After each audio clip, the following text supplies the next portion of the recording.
His ears are always ready, any time of day or night, under any circumstances, to provide what we need and to answer us according to His riches.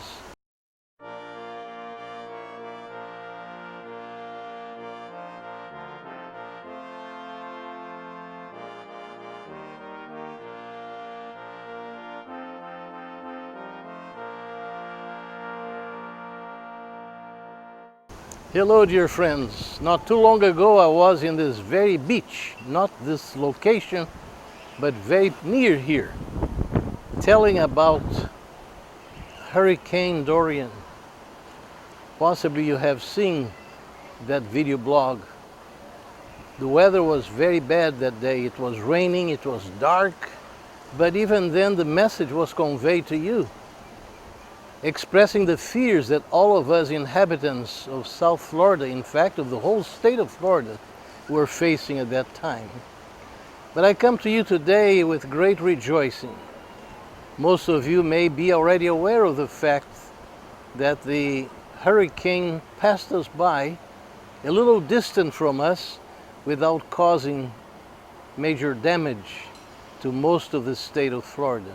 At least southern Florida, where we reside, it was not touched. It is said that when it made its passage through Florida, it had already caused tremendous damage to the Bahamas Islands, and we cannot contain our sorrow and our concern for the multitudes in that archipelago who have lost property, and many lives were also lost.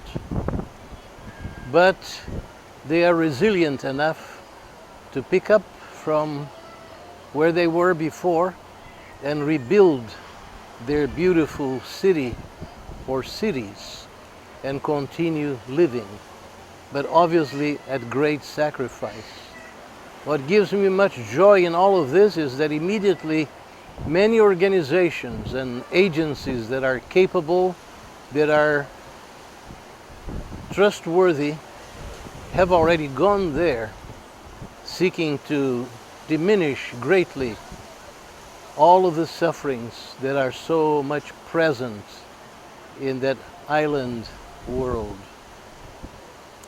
But coming back to Florida, we are so happy that in the providence of Almighty God, we were not adversely affected, even in ways that could still have happened.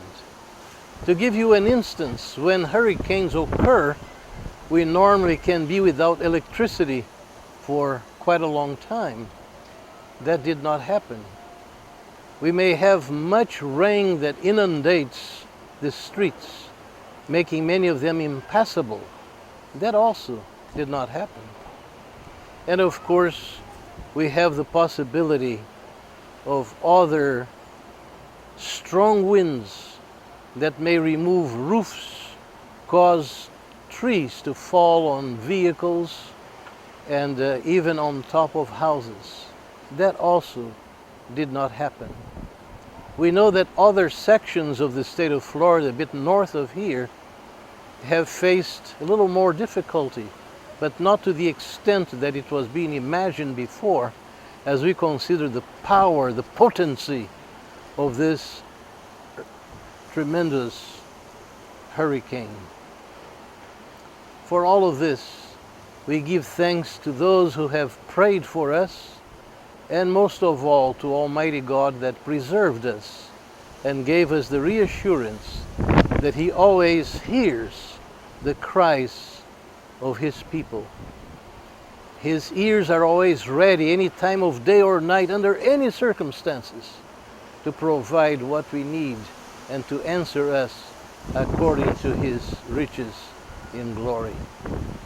So, dear friends, continue praying, because the pathway is leading north, and there are many commentaries and predictions that the states of Georgia, South Carolina, and North Carolina will be greatly affected by this same storm. And it appears that South Carolina is the one mostly mentioned. So pray for them as well, because many people need this undergirding support of those who are mindful of their needs.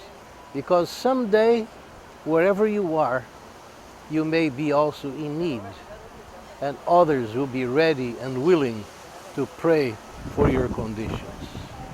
Thank you so much once again, and my best wishes to all of you. Bye-bye.